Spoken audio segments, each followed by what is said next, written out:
क्या आपने कभी सोचा है कि आप हर किसी को समझाने में लगे रहते हैं, हर चीज को जीतने की कोशिश करते हैं, लेकिन जिस चीज को सबसे पहले जीतना चाहिए उसे तो शायद आपने देखा तक नहीं।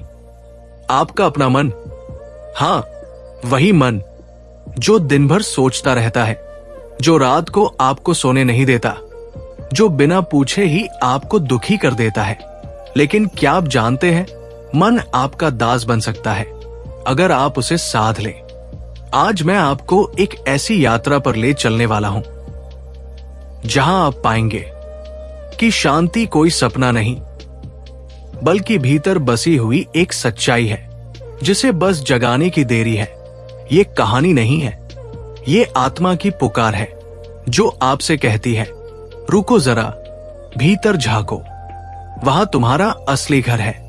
मैं भी उसी भीड़ का हिस्सा था, दौड़ता हुआ, भागता हुआ, जीतने की लालसा में।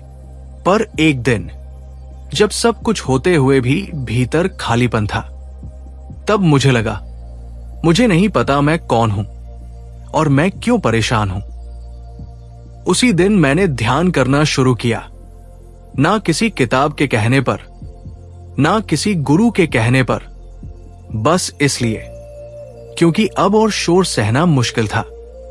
शुरुआत में मन दौड़ता रहा, कभी बीते कल में, कभी आने वाले कल में। लेकिन धीरे धीरे जब मैंने सिर्फ अपनी सांसों को देखना शुरू किया, तब एक चमत्कार हुआ। शब्द गायब हो गए, आवाजें शांत हो गई और बस एक मौन बचा। वो मौन डरावना नहीं था, बल्कि इतना अपनापन भरा था कि लगा यही मेरा असली स्वरूप है। फिर मैंने खुद से एक और सवाल किया, क्या मैं मन हूं या वो जो मन को देख रहा है? और उत्तर आया, मैं वो हूं जो देख रहा है, मैं साक्षी हूं। विचार अब आते हैं पर मुझे छू नहीं पाते, भावनाएं आती हैं पर मैं बहता नहीं। अब मैं मन का मालिक हूं, मन मेरा दास है। अब जब कोई अपमान करता है तो मैं चुप रहकर मुस्कुराता हूं, क्योंकि मैं जानता हूं मेरी शांति किसी और के शब्दों से नहीं टूट सकती। अब जब जीवन थकाता है तो मैं भीतर उतरकर खुद से पूछता हूं, तू वही है ना? वो मौन, वो प्रकाश, और उत्तर हर बार आता है, हां, मैं हूं, मैं तेरे भीतर हूं। अगर आप भी चाहते हैं कि आपके विचार आपका पीछा न करें, आपका मन आपका मालिक न बने, तो बस एक बार रुक जाइए। हर दिन 10 मिनट मौन बैठिए, ना सोचिए, ना योजना बनाइए, सिर्फ सांसों को महसूस करिए और देखिए कैसे आपका मन धीरे धीरे झुकने लगेगा और आपके भीतर एक नया द्वार खुलेगा, जहां है शांति, शक्ति और सच्चा मैं।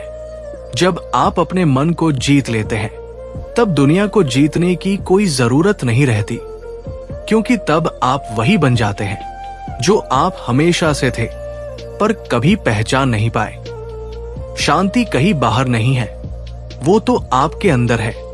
बस अब समय आ गया है उससे मिलने का। और याद रखिए, ये तो सिर्फ शुरुआत थी। अगले एपिसोड में हम आपको ले चलेंगे एक और गहराई में, जहां बात होगी कर्म और भाग्य के रहस्य की। क्या जो हो रहा है वो हमारे कर्मों का फल है या किसी अदृश्य शक्ति की चाल? क्या हम भाग्य बदल सकते हैं या बस उसे जी सकते हैं? इन सवालों के जवाब अगली बार मिलेंगे सिर्फ iTube पर, जहां शब्द नहीं, आत्मा बोलती है। अगर आपने अभी तक सब्सक्राइब नहीं किया तो जरूर करें, क्योंकि अगली बार हम लाएंगे कुछ ऐसा जो सिर्फ सुना नहीं, भीतर महसूस किया जाएगा। मिलते हैं जल्द ही एक नई आत्मिक यात्रा में।